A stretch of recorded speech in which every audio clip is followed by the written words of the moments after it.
नमस्कार, तुम्हा सगळ्यांचं स्वागत आहे मुंबई तकमध्ये।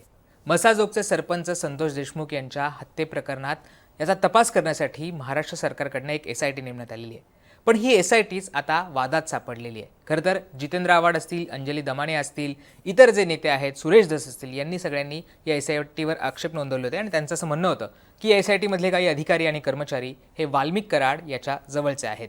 आता या सगळ्या जे तक्रारी आहेत, हे सगळे जे खुलासे आहेत, त्याची दखल घेऊन आता या एसआयटी मधल्या काही एका अधिकाऱ्याची आणि 2 पोलीस कर्मचाऱ्यांची उचलबांगडी करण्यात आलेली आहे। त्यांना या एसआयटी मधनं काढून टाकण्यात आलेलं आहे। नेमकं हे प्रकरण काय आहे आणि हे अधिकारी कोण आहेत हे आपण समजावून घेऊयात। तर मी जसं म्हटलं की या एसआयटीची स्थापना ही महाराष्ट्र सरकारकडून करण्यात आली होती आणि मसाजोगचे सरपंच संतोष देशमुख यांच्या हत्येचा सगळा तपास या एसआयटीच्या माध्यमातून करण्यात येतोय। बसवराज तेली जे आयपीएस अधिकारी आहेत ते या सगळ्या एसआयटीचे प्रमुख आहेत आणि जेव्हा या सगळ्या तक्रारी समोर आल्या त्यानंतर बसवराज तेली यांनी या सगळ्या संदर्भात एक कारवाई केलेली आहे आणि एक पोलीस अधिकारी आणि 2 कर्मचाऱ्यांची या एसआयटी मधनं उचलबांगडी केलेली आहे। त्यातलं पोलीस अधिकाऱ्याचं नाव आहे पीएसआय महेश विघ्ने। यांची या एसआयटी मधनं आता उचलबांगडी करण्यात आलेली आहे। त्याचबरोबर हवालदार मनोज वाघ यांची सुद्धा या एसआयटी मधनं उचलबांगडी करण्यात आलेली आहे आणि आणखी एक पोलीस हवालदार आहे ज्यांचं नाव हे संतोष गित्ते आहे। यांची सुद्धा या सगळ्या एसआयटी मधनं उचलबांगडी करण्यात आलेली आहे। आता नेमकं हे का झालं आणि याच्या मागची कहाणी काय आहे हे सुद्धा पाहणं इंटरेस्टिंग आहे।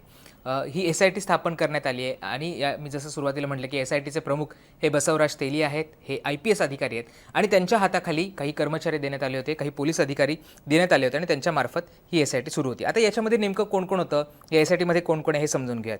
अनिल गुजर आहेत जे पोलीस उपअधीक्षक आहेत, त्यांची या एसआयटीमध्ये समावेश होता। विजय सिंग जोनवाल हे सुद्धा सहाय्यक पोलीस निरीक्षक आहेत, ते सुद्धा या एसआयटीमध्ये होते।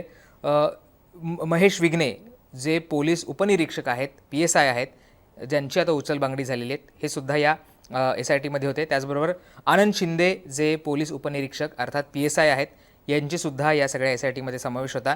तुळशीराम जगताप जे सहाय्यक पोलीस उपनिरीक्षक आहेत, मनोज वाघ जे पोलीस हवालदार आहेत, ज्या मनोज वाघ यांची सुद्धा उचलबांगडी झालेली आहे। चंद्रकांत काळकुटे जे पोलीस नाईक आहेत, बाळासाहेब अहंकारे जे पोलीस नाईक आहेत आणि संतोष गित्ते जे पोलीस शिपाई आहे, ह्या सगळ्यांची या एसआयटीमध्ये समावेश होता।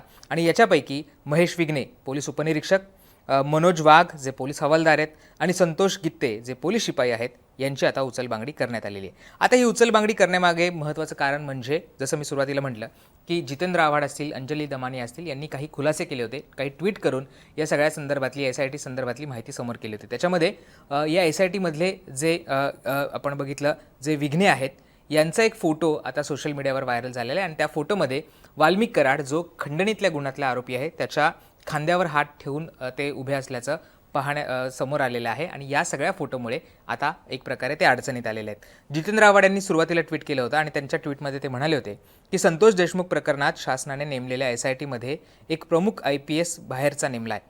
त्यांच्याखाली दिलेले अधिकारी हे वाल्मिकचे पोलीस आहेत। यातील एक पीएसआय महेश विघ्ने पहा, धनंजय मुंडे निवडून आल्यावरचा फोटो आहे, किती जवळचे आणि प्रेमाचे संबंध आहेत पहा। हे असले अधिकारी वाल्मिकला शिक्षा देतील की मदत करतील?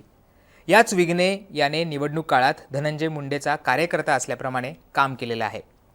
दुसरा मनोज कुमार वाघ हा वाल्मिक कराडचा अत्यंत खास माणूस असून गेली 10 वर्षे तो बीड LCB मध्येच आहे आणि वाल्मिकसाठी काम करतोय, असं म्हणत जितेंद्र आव्हाड यांनी हे 2 फोटो म्हणजे विघ्ने आणि जे वाघ आहे त्यांचा फोटो हा ट्विट केला होता।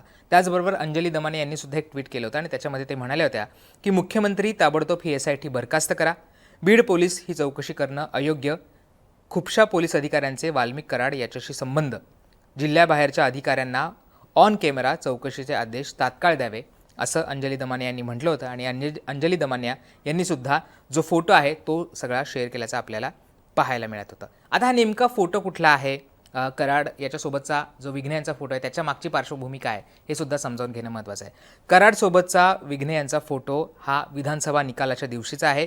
मतमोजणी केंद्राबाहेर हा काढलेला फोटो आहे। विघ्ने हे परळी तालुक्यातील शिरसाळा पोलीस स्टेशन येथे 2020-21 मध्ये पोलीस उपनिरीक्षकपदी हे कार्यरत आहेत।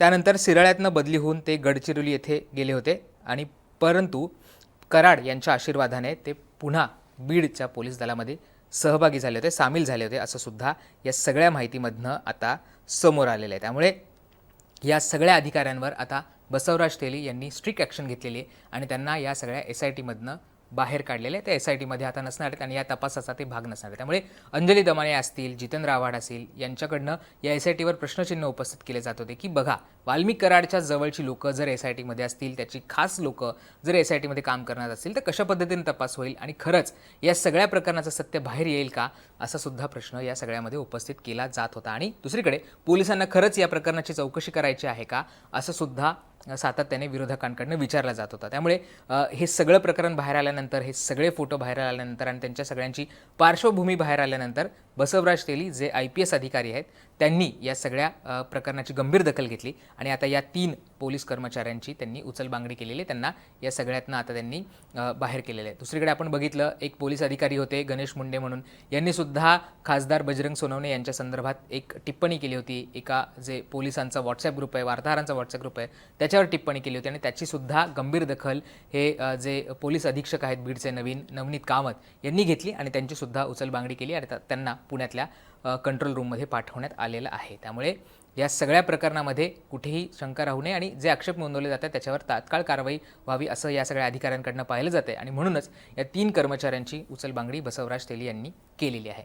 अर्थात याच्यामध्ये आता नवीन कुठले अधिकारी सहभागी होतात, ज्या पद्धतीने आक्षेप नोंदवले जात आहेत की वाल्मिक कराडच्याच जवळचे लोक या सगळ्या SITमध्ये आणले जात आहेत किंवा तिथले पोलीस त्याचा तपास करत आहेत, त्याच्याबद्दल काही पावलं उचलली जात आहेत का, ह्या 3 अधिकाऱ्यांना कर्मचाऱ्यांना काढलं आहे पण यांच्या जागी आता नेमकं कोणाला घेतलं जात आहे, ही SIT कशा पद्धतीने या सगळ्या प्रकरणाचा तपास करते. आणि मी जसं सुरुवातीला म्हटलं की आज जे चाटे आणि इतर जे साथीदार आहेत त्यांची कोठडी संपती आहे, त्यामुळे त्यांना कोर्टामध्ये प्रोड्यूस केलं जात आहे. त्याच्यामधनं नेमकी काही अधिकची माहिती येते का, हे पाहणं इंटरेस्टिंग असणार आहे आणि तितकंच महत्त्वाचं सुद्धा असणार आहे. या सगळ्या प्रकरणाचे अपडेट्स आम्ही तुम्हाला वेळोवेळी देत राहू. त्यामुळे मुंबई तकला सबस्क्राईब केलं नसेल तर ते करायला विसरू नका. बेल आयकॉनवर क्लिक केलं तर तुम्हाला या सगळ्या संदर्भातले अपडेट्ससुद्धा मिळतील. पाहत राहा मुंबई तक.